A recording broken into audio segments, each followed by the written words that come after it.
Definite में क्या है, देखो सेम फॉर्मूला रहेगा डेफिनेट में, पर ये जो है ना, ये इंटीग्रेशन का साइन यहाँ पर लिमिट लिखे हुए होते हैं, है ना। ये नीचे जो लिखते हैं उसको लोअर लिमिट बोलेंगे, जो ऊपर लिखते हैं उसको अपर लिमिट बोलेंगे, ठीक है। लोअर लिमिट मतलब जहां से शुरुआत होता है, अपर लिमिट मतलब जहां पर खत्म होता है। फॉर एग्जाम्पल समझिए मेरा रॉड है, ठीक है, रॉड, इसकी शुरुआत हुई है 0 से लेकर और खत्म हुआ है एल पर। एल पर बताओ उसका लोअर लिमिट क्या होगा, लोअर लिमिट कहाँ पे होगा, क्या होगा, 0 या एल? जीरो। जीरो, ठीक है। और अपर लिमिट क्या होगा, एल। एल। एल। तो मुझको क्या करना है, इस रॉड के अंदर, रॉड के अंदर मुझे क्या करना है, समझो इसका एक पार्ट है, समझिए x to the power of n, ये जो है ना इसके अंदर का एक पार्ट है, मुझको ये वाला मिल चुका है, मुझको इसे ऐड करना है ना, मुझको इसे क्या करना है, ऐड करना है। मुझे x to the power of n ये वाला पार्ट मिल चुका है, तो मुझे इसे ऐड करना है। ऐड करने के लिए मैं क्या करता हूँ, इसको इंटीग्रेशन का फॉर्मूला लगाता हूँ और इस तरह से मैंने इसका सोल्यूशन निकालता हूँ, ठीक है। अब मुझे पता है कहां से लेकर कहां तक ऐड करना है, मुझे कहां से लेकर कहां तक ऐड करना है, 0 से लेकर लेंथ एल तक मुझे डेफिनेटली पता है। इसका वर्ड डेफिनेट का मतलब है मुझे डेफिनेटली पता है मुझे कहां से कहां तक ऐड करना है, तो जहां से जहां तक ऐड करना है ना वो लिख देंगे, ओके, वो लिख देंगे। अब हम लोग इसको सॉल्व करेंगे, जैसे मैं इसको यहाँ पे ऐसे लिख देता हूँ 0 to l आपके समझने के लिए, ठीक है। इसका छोटा सा जो पार्ट है उसको मैं x to the power of n दिया, ठीक है, ओके। अब इसको कैसे सॉल्व करेंगे, ये फॉर्मूला लगेंगे x to the power of n plus 1 upon n plus 1, ठीक है, n plus 1 upon n plus 1। यहाँ तक अपने फॉर्मूले याद कर रहे हैं, समझ गए।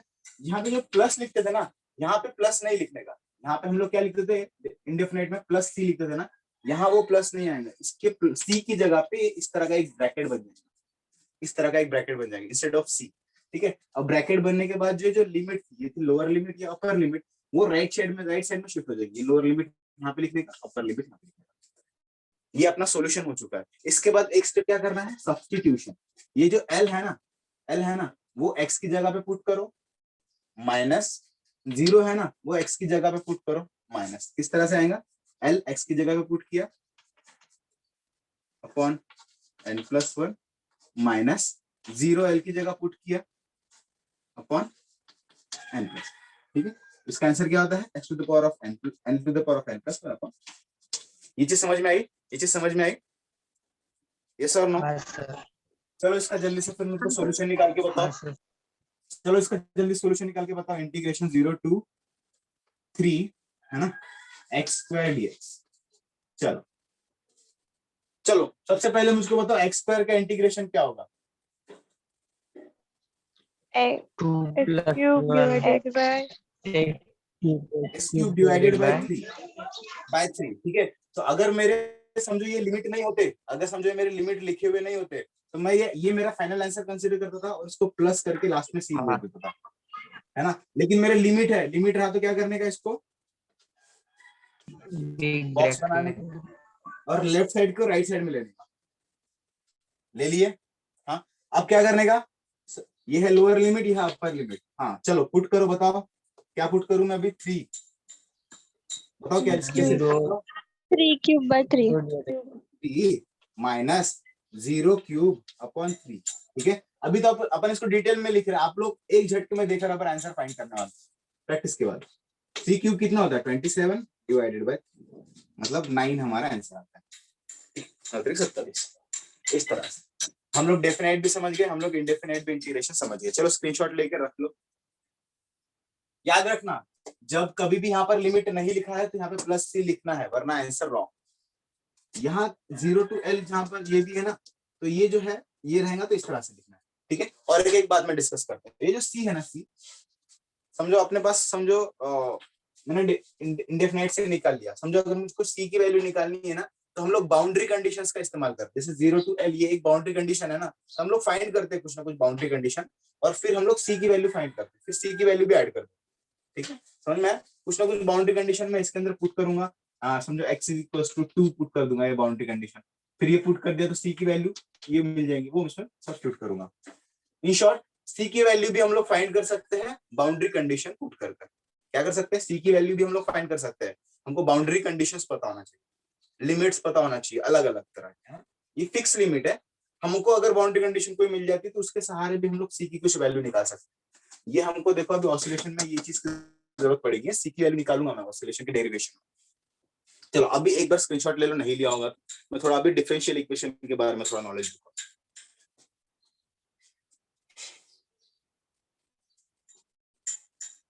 हो गया?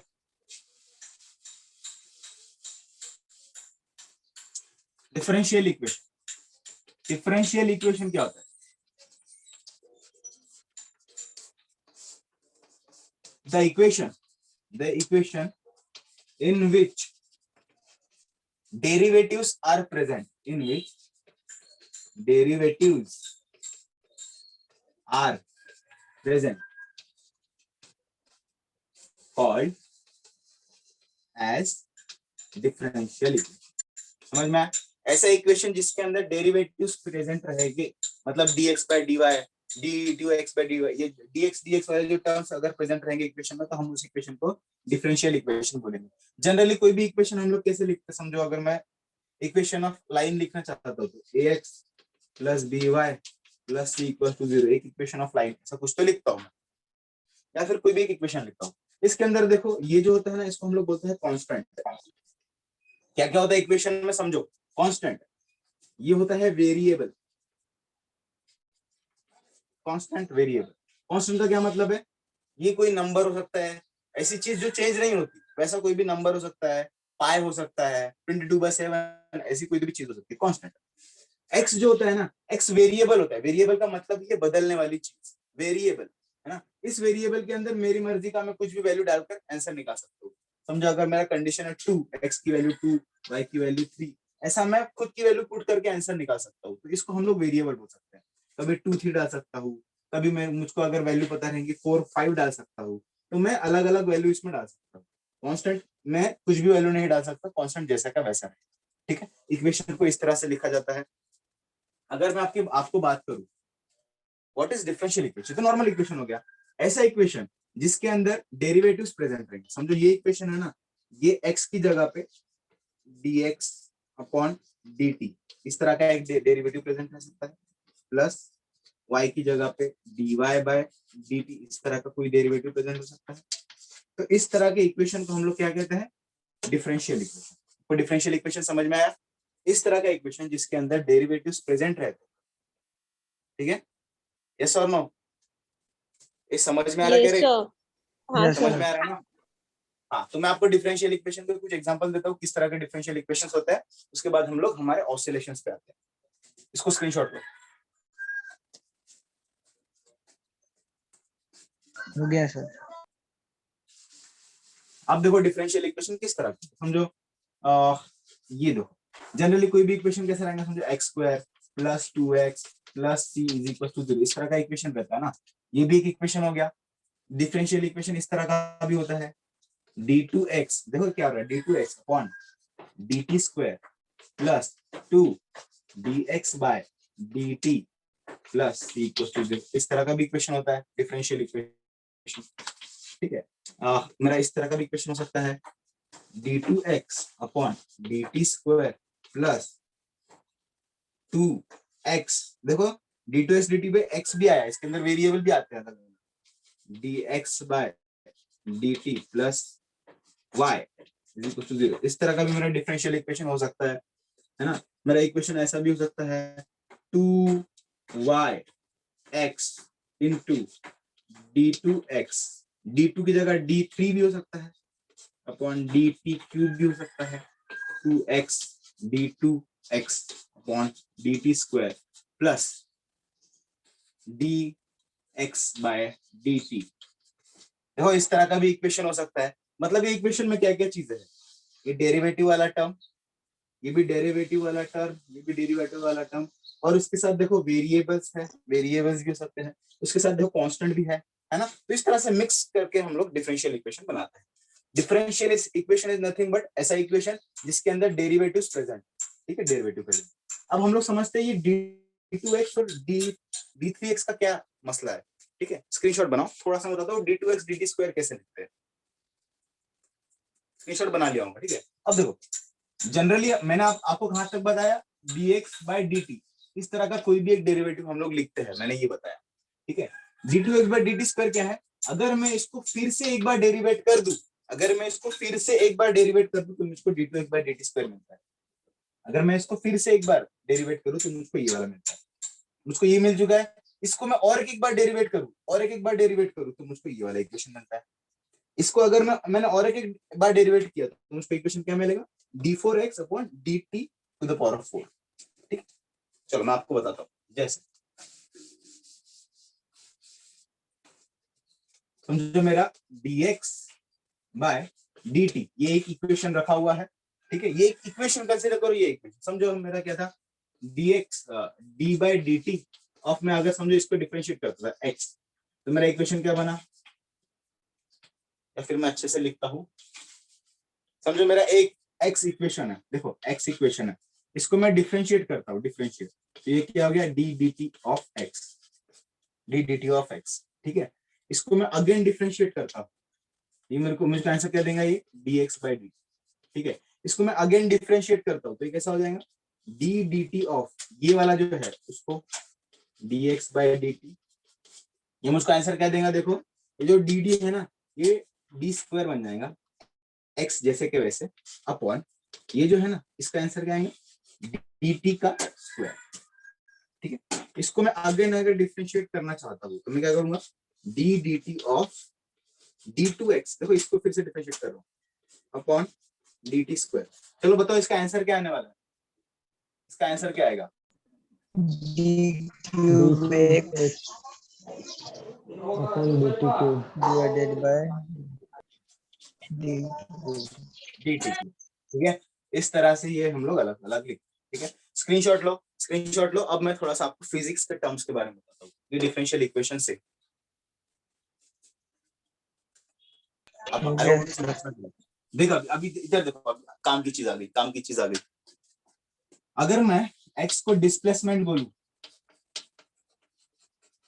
अगर मैं x को डिस्प्लेसमेंट बोलूं और x को मैं डिफरेंशिएट करूं विद रिस्पेक्ट टू टाइम, मैंने विद रिस्पेक्ट टू टाइम अगर x को डिफरेंशिएट किया तो मुझको क्या मिलता है dx/dt, dx/dt। इसको क्या पढ़ेंगे हम लोग, कैसे पढ़ेंगे, differentiating x with respect to time, differentiation of x with respect to time, हम लोग इसको इस तरह से पढ़ते हैं। हम लोग इसको इस तरह से पढ़ सकते हैं, change of displacement with respect to change of time, right. dx क्या है, चेंज ऑफ डिस्प्लेसमेंट ही है, ये क्या है, चेंज ऑफ टाइम ही है। तो मुझको बताओ change of displacement by change of time हमको क्या देता है, डिस्प्लेसमेंट अपॉन टाइम हमको क्या चीज देती है, किस चीज का, velocity वेलोसिटी, वेलोसिटी, वेलोसिटी हमको मिलेगा वेलोसिटी, वेलोसिटी को मैं v से डिनोट करता हूँ। मतलब मैंने डिस्प्लेसमेंट को एक बार डिफरेंशिएट किया तो मुझको क्या मिलता है, वेलोसिटी, है ना, वेलोसिटी।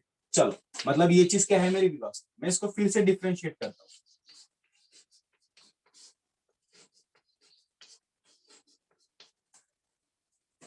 स्क्वायर, वेलोसिटी लिखी है ना, ठीक है। मैंने इसको डिफरेंशिएट किया मतलब इसको डिफरेंशिएट किया। अब देखो, अब देखो इसको कैसे लिखूंगा बताओ जल्दी से, इसको किस तरह से लिख सकते हैं, d²x divided upon by dt², upon dt², right. अब यहाँ देखो इसको कैसे लिखेंगे, dv dv upon upon dt। dt, ठीक है। इसको मैं किस तरह से पढ़ूंगा, देखो differentiation of v with respect to time. अब थोड़ा सा याद करो, मैं इसको और एक ढंग से पढ़ता हूँ, इसको मैं कैसे पढ़ूंगा, change of velocity with respect to change of time, change of velocity with respect to change of time, ये किस चीज का फॉर्मूला है, एक्सीलरेशन, एक्सीलरेशन। इसका मतलब मैं एक्सीलरेशन के दो फॉर्मूले लिख सकता हूँ, देखो acceleration is nothing but dv/dt, और एक्सीलरेशन को मैं देखो इस तरह से लिख सकता हूँ d2x अपॉन dt²। समझ में आया, समझ में आया। अब एक्सीलरेशन का अगर डिफरेंशियल फॉर्म में लिखना है तो किस तरह से लिखेंगे, d2x अपॉन dt² ऐसा भी लिख सकता हूँ, या फिर dv/dt ऐसा भी लिख सकता हूँ। ये चीज समझ में आई क्या रे, ये सुनो, हाँ sir. Yes, sir. Okay okay. अब ये चीज हमको काम में लगने वाली है, एक्सीलरेशन का ये वाला इक्वेशन, एक्सीलरेशन का ये वाला इक्वेशन। अब मैं थोड़ा उल्टा सोचता हूँ, अगर मैंने इस चीज को इंटीग्रेट कर दिया तो मुझको क्या मिलेगा बताओ, Acceleration.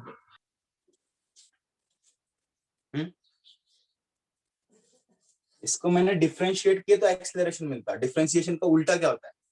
देखो, अगर मैंने वेलोसिटी को इंटीग्रेट किया तो मुझको उल्टा रिवर्स प्रोसेस में जाना पड़ेगा। देखो, डिफरेंशिएशन ऐसा जा रहा है ना, तो इंटीग्रेशन कैसा जाएगा? उल्टा।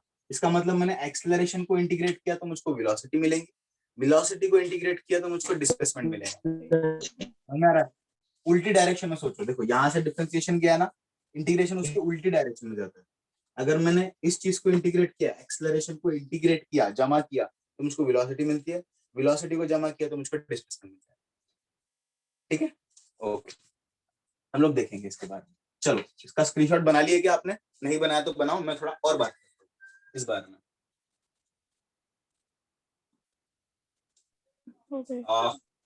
अब हमारे काम के कुछ फॉर्मूले आपको बताता हूँ जो हमको डेरिवेशन के बीच में लगने वाले हैं।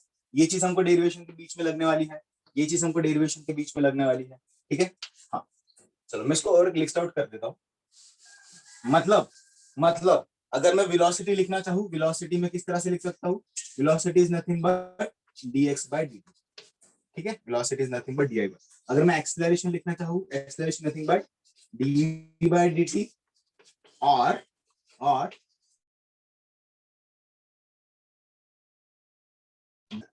ये चीज समझ में आई ना? ओके, अब थोड़ा सा इंटीग्रेशन में हमको लगने वाली चीज,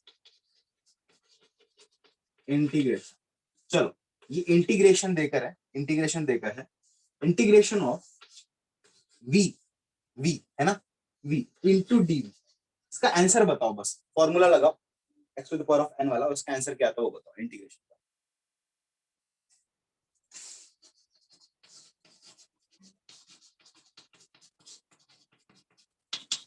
चलो फॉर्मूला लगाओ।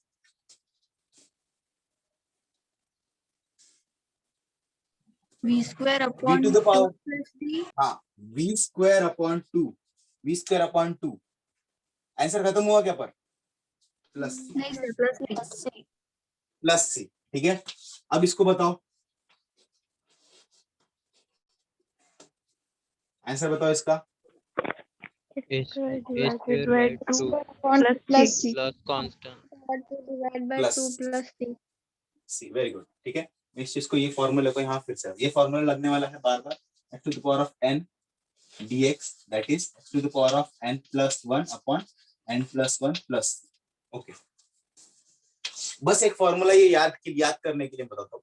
अब जब आप लोग डिफरेंशिएशन पढ़ेंगे, ठीक है, तो काफी टाइम देकर काफी फॉर्मूले याद करने के बाद आप लोग पढ़ने वाले हो। उसमें से वन ऑफ द फॉर्मूला जो इंटीग्रेशन हम लोग याद करते हैं वो ये है,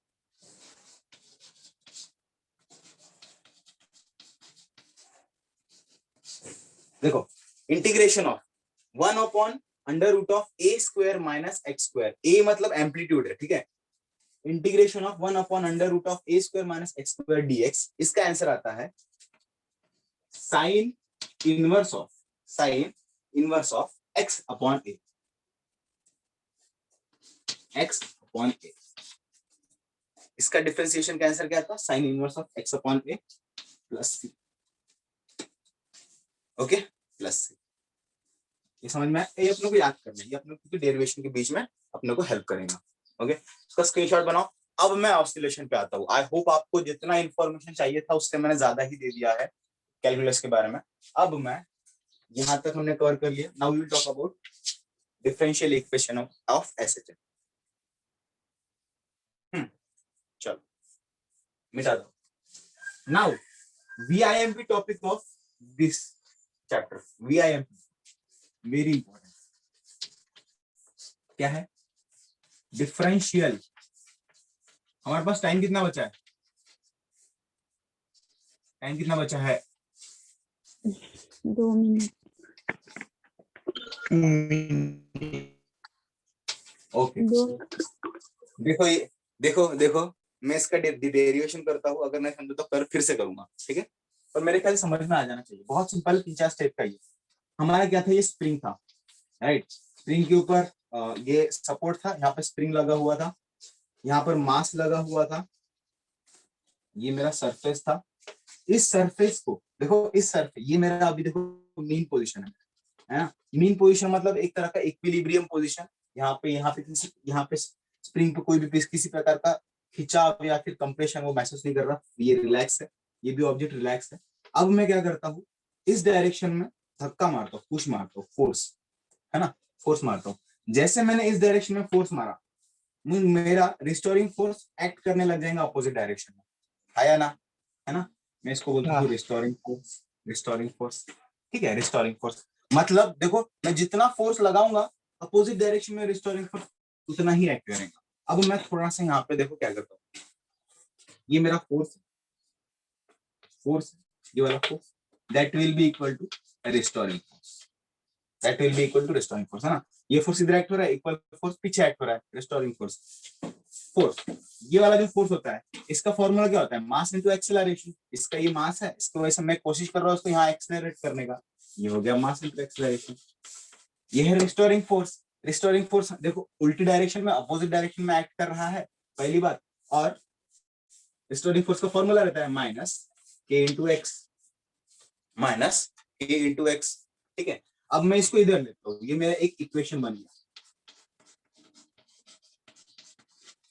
ये मेरा एक इक्वेशन बन गया, ठीक है। अब थोड़ा सा देखो, ये जो मेरा इक्वेशन बना है ना, मैं इस इक्वेशन को डिफरेंशियल इक्वेशन में कन्वर्ट करूंगा, मैं इस इक्वेशन को डिफरेंशियल इक्वेशन में कन्वर्ट करूंगा। यहाँ पे चीजें देखो, मास, मास का कोई डिफरेंशियल इक्वेशन है, डिफरेंशियल फॉर्म है नहीं। डिस्प्लेसमेंट, डिस्प्लेसमेंट का कोई डिफरेंशियल फॉर्म है नहीं। के एक कांस्टेंट है, उसका कोई डिफरेंशियल फॉर्म है नहीं। क्या हमारे पास एक्सेलरेशन का कोई डिफरेंशियल फॉर्म है, यस और नो? Yes. यस, क्या है बताओ differential form of acceleration? dv by dt. देखो dt अपॉन dt एक ये है, नेक्स्ट है हमारे पास d2x अपॉन dx, है ना। हाँ, हमारा जो इक्वेशन है, डिफरेंशियल इक्वेशन हम लोग बनाएंगे, इसमें से एक चीज चूज करेंगे। क्यों चूज? तो इसमें से मैं जो है ना, ये वाला इक्वेशन चूज करता हूँ, ये वाला मैं इक्वेशन चूज करता हूँ, और मैं यहाँ पे लिखता हूँ, देखो किस तरह से लिखूंगा, mass into d2x upon dt square plus kx equal to 0। देखो अब ये जो नॉर्मल इक्वेशन है मेरा, ये एक डिफरेंशियल इक्वेशन बन चुका है।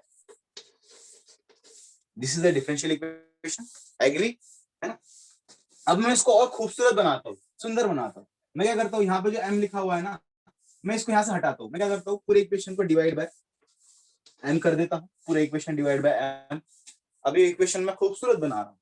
तो ये देखो इक्वेशन मेरा कैसा हो गया, d2x अपॉन dt स्क्वायर, यहाँ का m हट गया, kx डिवाइड बाय m हो जाएगा, है ना। आई होप मैंने जो किया है डायरेक्ट लिखा है वो आपको समझ में आ रहा है। और ये हो जाएगा 0, ये हो जाएगा 0, राइट। अब इसको मैं और खूबसूरत बनाता हूँ, मतलब और सिंपल बनाता हूँ इक्वेशन। ये मेरा फ्री हो गया, इसको मैं ऐसे ही लिखता हूँ, ये हो गया मेरा d2x upon dt square plus ये जो x है इसको मैंने बाहर रख दिया, ये जो k बाय m है ना, k बाय m, इसको मैं एक टर्म पुट करूंगा, वो है omega square is equal to 0। This is my equation for the differential equation.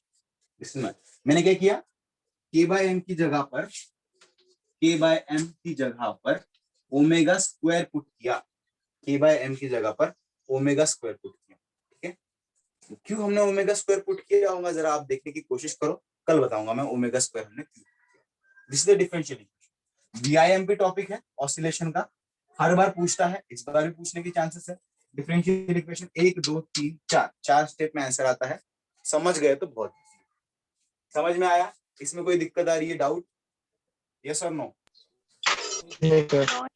No, sir. No sir. Okay, है ना। देखो सिंपल है, यहाँ से मैं फोर्स लगा रहा हूँ, उसके अपोजिट डायरेक्शन में ये वाला फोर्स मैंने इक्वेट कर दिया, ये मास इनटू एक्सेलरेशन होता है, ये वाला फोर्स होता है, मैं इसको इधर लेके आता हूँ, ये इक्वेशन बन गया। इस इक्वेशन को मैंने डिफरेंशियल इक्वेशन में कन्वर्ट किया, ये वाले टर्म का यूज करता हूँ, यहाँ पे पूरा इक्वेशन x के फॉर्म में बन गया। देखो ये भी x के फॉर्म में, ये भी x के फॉर्म में, बस इसको मैंने फिर खूबसूरत बनाने की कोशिश किया, यहाँ पे डिवाइड बाय m किया, यहाँ पे डिवाइड बाय m होने के बाद k बाय m की जगह पे ओमेगा स्क्वायर पुट किया।